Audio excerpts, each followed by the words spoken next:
माननीय अध्यक्ष महोदय,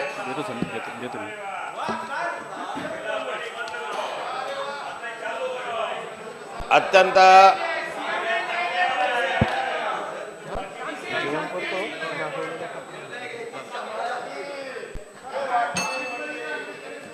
लक्षवेधी क्रमांक 2 सांगितलं.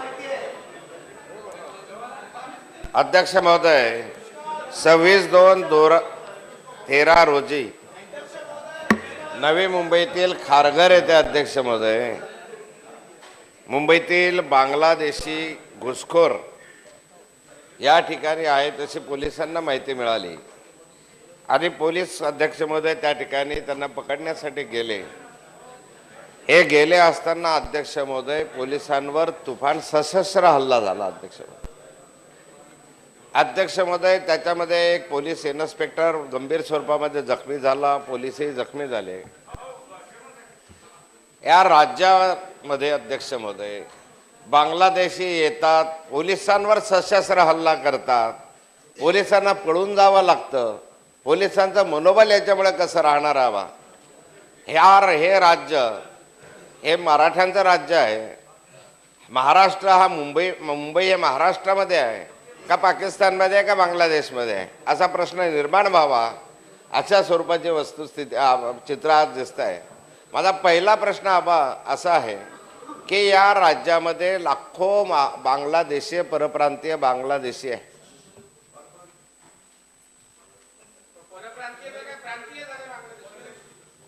बांगलादेशी या ठिकाणी आले, त्यांनी बोगस रेशन कार्ड मिळवले, त्यांनी या ठिकाणी बोगस इलेक्शन कार्ड मिळवले.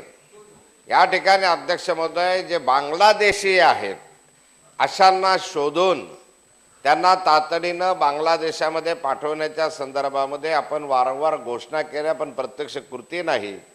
आणि आज अशी परिस्थिती या राज्यामध्ये निर्माण झाली की या ठिकाणी अध्यक्ष महोदय हेच बांगलादेशी अतिरेकी कारवायांमध्ये आहे. हेच बांगलादेशी या देशावर हल्ला करण्याच्या ज्या काही CIA वगैरे एजन्सीज आहे त्या संदर्भामध्ये त्यांना सक्रिय पाठिंबा देणारे आहे. देशद्रोह या ठिकाणी राहून करता आहेत. तर अशा स्वरूपाचे हे बांगलादेशी हुडकून काढून तातडीनं त्यांच्यावर देशद्रोहाचे खटले दाखल करणं, कारण या ठिकाणी इल्लीगल राहत असतील तर त्यांना परत पाठवणं, अशा संदर्भामध्ये सरकार काय उपाययोजना करणार आहे.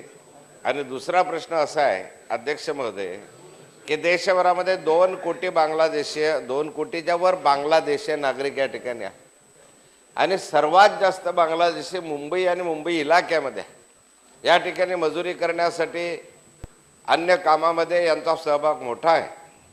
अगदी ज्या बारबाला पकडल्या, ज्या मुली वेश्या व्यवसायामध्ये पकडण्यात आल्या त्याच्यामध्ये बांगलादेशी मुलींची संख्या मोठी आहे. अशा स्थितीमध्ये अध्यक्ष महोदय पोलीस खातं काय करत आहे? नेहमी वारंवार आम्ही प्रश्न विचारतो, पोलिसच ज्या ठिकाणी कारवाई करायला जातात त्या ठिकाणी सशस्त्र हल्ला होतो त्यांच्यावर आणि इतक्या मोठ्या जमावाने होता आणि ते जे पकडलेले बांगलादेशी आहे ते सोडून नेले जातात.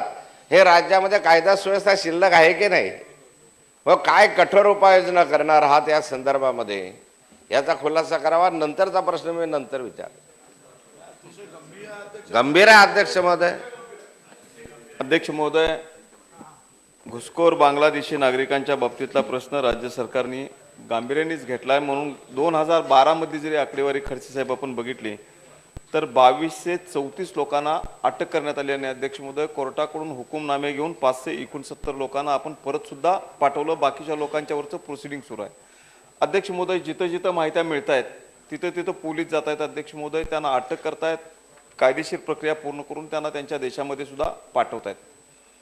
अध्यक्ष महोदय, ही गोष्ट खरी आहे की मोठ्या प्रमाणात बांगलादेशामधल्या काही नागरिकांना सीमा तिथं फारच पोरस असल्यामुळं अगदी सहज आपल्या सीमेमध्ये येणं शक्य असल्यामुळं बांगलादेशमधल्या अध्यक्ष महोदय पश्चिम बंगालमधल्या एखाद्या सरपंचाचं सर्टिफिकेट घेतलं जाते की हा आमच्या गावचा रहिवासी आहे म्हणून. अध्यक्ष महोदय, निवडणुकीच्या तोंडावर त्यांची मतदार यादीत नावं येत आहेत आणि तिथनं मजूर म्हणून अध्यक्ष महोदय महाराष्ट्रामध्ये स्थलांतरित होत आहेत. विशेषतः जिथं बांधकामं जास्त आहेत तिथं अत्यंत कमी दरामध्ये हे मजूर उपलब्ध होत असल्यामुळं बांधकाम मजूर पुरवणारे जे कॉन्ट्रॅक्टर आहेत तेही अशा कामाला प्रोत्साहन देत आहेत. ही गोष्ट लक्षात आलेली आहे आणि म्हणून आतापर्यंत 30 अशा बांधकाम कॉन्ट्रॅक्टरवर, मजूर कॉन्ट्रॅक्टरवर अध्यक्ष महोदय कारवाई केलेली आहे. अध्यक्ष महोदय, या मजुरांना आणून स्वस्त दरामध्ये कामं करून घेणारे बिल्डर सुद्धा तितकेच जबाबदार आहेत, त्याचाही फायदा घेत आहेत. त्यांनी शहानिशा करणं आवश्यक आहे अध्यक्ष महोदय. शहानिशा त्यांच्याकडून केली जात नाही. कुठलं तरी खोटं सर्टिफिकेट पश्चिम बंगालमधनं घेऊन येत आहेत अध्यक्ष महोदय, त्यामुळे त्यांचं मतदार यादीमध्ये नाव येतं आहे, पॅन कार्ड निघतं आहे, बँकेचं अध्यक्ष महोदय खातं उघडलं जातं आहे आणि त्याच्या आधारावर ड्रायव्हिंगचं लायसन्स सुद्धा घेतलं जातं आहे. आणि आपल्या यंत्रणा सहजपणाने अध्यक्ष महोदय कुठल्या तरी एखाद्या चिटुरीवर ह्या गोष्टी करतायत. म्हणून खडसे साहेब, आपण गांभीर्याने म्हटलात. मी आपल्याला इतकंच सांगेन सदनाच्या समोर अध्यक्ष महोदय, या पुढच्या काळामध्ये अशा कारवाया करताना जे बांगलादेशी नागरिक आढळतील अध्यक्ष महोदय, त्यांना प्रत्यक्ष किंवा अप्रत्यक्षपणाने मदत करणारे जे म्हणून लोक आहेत त्यांनाही तितकं जबाबदार धरण्याची भूमिका या केसेस पासूनच अध्यक्ष महोदय स्वीकारण्यात येईल. मग त्यांना रेशन कार्ड देणारे असतील, त्यांना ड्रायव्हिंग लायसन्स देणारे असतील, बाकीचे प्रत्येक टप्प्यावर अध्यक्ष महोदय याची दक्षता घेण्याची आवश्यकता आहे. एकदा का ते मजूर अध्यक्ष महोदय घुसले इथं की पुन्हा त्यांना परत पाठवण्याची न्यायिक प्रक्रिया ही खूप लेंदी चालते अध्यक्ष महोदय. आज खडसे साहेब, आपण प्रश्न बरोबर उपस्थित केलात की काही वेश्या व्यवसायामध्ये सुद्धा तिथल्या महिला येत आहेत आणि सहभागी होत आहेत असं आढळून आलंय अध्यक्ष महोदय. पण दुर्दैवाने अध्यक्ष महोदय त्यांना अरेस्ट केलं तर ठेवायचं कुठं हाही पोलिसांच्या पुढचा प्रश्न आहे अध्यक्ष महोदय. म्हणून काही ठिकाणी ठेवलं तर अध्यक्ष महोदय पुन्हा नाईलाजास्तव सोडावं लागलं. अध्यक्ष महोदय, अनेक वेळा पश्चिम बंगालमधल्या नागरिकांची आणि बांगलादेशमधल्या नागरिकांची भाषा सारखी असल्यामुळं त्यांना कोण बांगलादेशमधला आणि कोण पश्चिम बंगालमधला हे ओळखणं सुद्धा अडचणीच होत आहे. आणि एखादा पश्चिम बंगालमधला जर अध्यक्ष महोदय पकडला तर त्याचं खूप मोठ्या प्रमाणात NGOs कडून आणि सगळ्याकडूनच अध्यक्ष महोदय मोठ्या प्रमाणात भांडवल करून पोलिसांना डिमॉरलाइज करायचा प्रयत्न सुद्धा होतोय अध्यक्ष महोदय. अध्यक्ष महोदय, गेल्या वर्षात 22 ते 34 लोकांना एक आय शाखा तयार केलेली आहे. त्यांचं काम फक्त बांगलादेशमधनं आणि पाकिस्तानमधनं येणारे घुसखोर शोधणं इतकंच महत्त्वाचं काम दिलंय. आणि त्या शाखेला अध्यक्ष महोदय नव्या मुंबईमध्ये अशा पद्धतीचे बांगलादेशी आढळून आल्यावर त्यांनी कोणालाही कल्पना न देता रात्री 12 वाजता अध्यक्ष महोदय धाड टाकून या लोकांना पकडलं. त्यातल्या 7 लोकांना ताब्यात घेतलं अध्यक्ष महोदय. पण या 7 लोकांचं गाडीमध्येच माहिती घेताना आणखी कोण लोक कुठं आहेत म्हणून विचारल्यावर त्यांनी एक पत्ता सांगितला. त्यातले निम्मे पोलीस अध्यक्ष महोदय त्या लोकांना आणण्यासाठी गेल्यानंतर काही दबा धरून लोकांनी फॅनजवळ असणाऱ्या पोलिसांच्यावर हल्ला केला आणि त्याही लोकांना सोडवून अध्यक्ष महोदय सगळ्यांनी एकत्र येऊन जे शोधायला गेलेत पोलीस त्यांच्यावरही प्राणघातक हल्ला केला.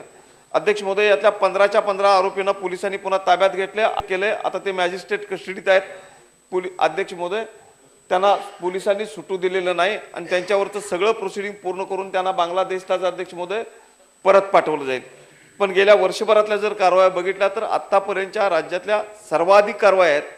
पण आत्ता जी आमच्याकडे माहिती आहे अध्यक्ष महोदय, विशेषतः पुणे, ठाणे, नवी मुंबई, नाशिक आणि मुंबई इथं मोठ्या प्रमाणात हा सगळा जो झोन आहे अध्यक्ष महोदय, जिथं मोठ्या प्रमाणात बांधकाम होत आहेत आणि उद्योग आहेत, तिथं मजूर म्हणून ह्या लोकांना आणलं जातंय.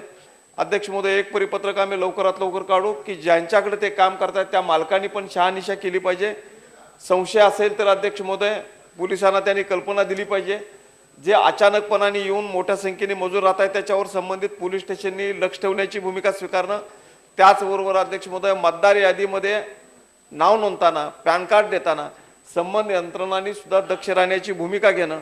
यासाठी जो आवश्यक असलेला अवेअरनेस आणि यामध्ये पैसे घेऊन अध्यक्ष महोदय आमिषाला बळी पडून अशा नागरिकाला मदत करण्याचं काम जर कोणी केलं असेल तर त्याच्यावर कठोर कारवाई करणं, या सगळ्या उपाययोजना करण्याच्या सूचना देण्यात आलेल्या आहेत. नांदगावकर.